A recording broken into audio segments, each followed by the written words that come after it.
विश्व के कोने कोने में यूट्यूब के माध्यम से हम सैकड़ों मंत्र लेकर वैदिक परंपरा में आगे बढ़ने वाले मेरी प्रिय शिष्यों, सज्जन और सन्नारियों, देवी भागवत की कथा सुना रहा हूँ मैं आपको।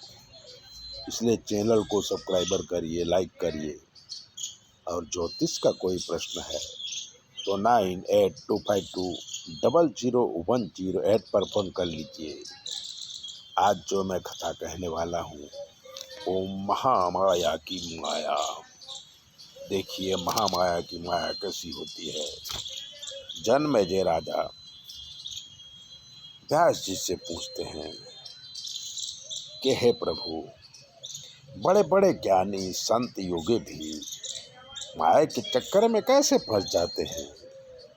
तब व्यास जी बोले कि पूरी दुनिया में कोई भी ऐसा नहीं है जो माया के चक्कर में ना पड़ा हो।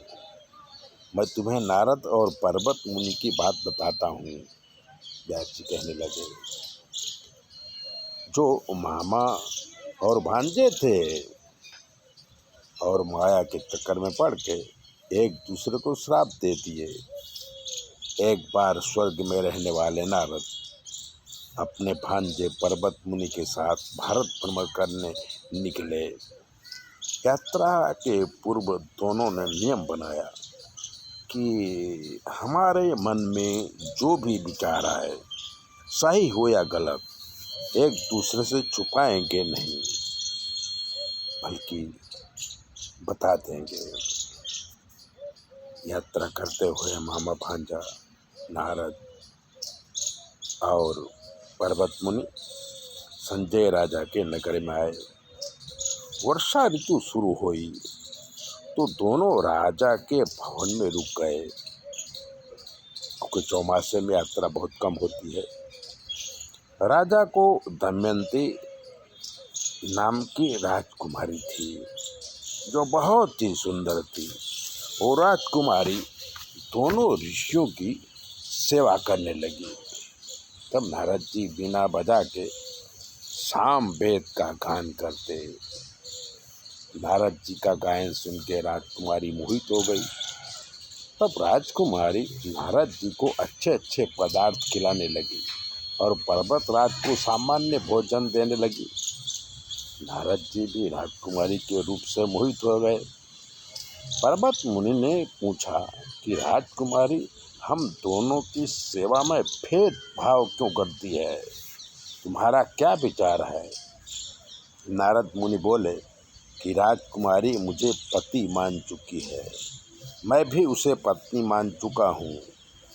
तब पर्वत मुनि को क्रोध आया और उन्होंने नारद को बंदर जैसा मुंह होने का श्राप दे दिया। नारद ने भी पर्वत मुनि को श्राप दिया कि तुम भी अब स्वर्ग में नहीं रह सकते, पृथ्वी में घूमा करो। पर्वत मुनि पृथ्वी में घूमने निकल गए। नारद मुनि राजभवन में ही रुके रहे। तब राजकुमारी नारद मुनि से ब्याह करने की बात अपने पिता संजय महाराज को बताया। पिता ने सोचा, इतनी सुंदर राजकुमारी का ब्याह मैं बंदर जैसे मुंह वाले के साथ कैसे कर सकता हूँ। उन्होंने अपनी दासी के द्वारा राजकुमारी को बहुत समझाया, पर राजकुमारी नहीं मानी। तब राजा ने अपनी राजकुमारी दमयंती की शादी नारद से कर दी। नारद जी राजभवन में रहने लगे। अब घूमते हुए पर्वत मुनि संजय राजा के पास वापिस आए और मामा नारद का सुखी संसार देख के अपना श्राप वापिस लिया। नारद ने भी पर्वत मुनि का श्राप वापिस ले लिया। तब राजा ने बहुत सारी सामग्री दे के अपनी पुत्र को विदा कर दिया। ऐसी है महामाया की माया, जो कोई समझ नहीं पाता है। महामाया दिव्य माया है और वो सबको मोहित कर देती है। ऐसे पराम्बिका के चरणों में प्रणाम करते हुए ये कथा जो सुनता है उसका कल्याण अवश्य होता है। चैनल सब्सक्राइबर करिए, लाइक करिए, और अगर आपके जीवन में कोई भी कष्ट है तो 9825200108 पर फोन कर लीजिए, हम आपको बताएंगे। आपके जीवन में क्या कमी है और आपको क्या करना चाहिए, चैनल सब्सक्राइबर ज़रूर करें।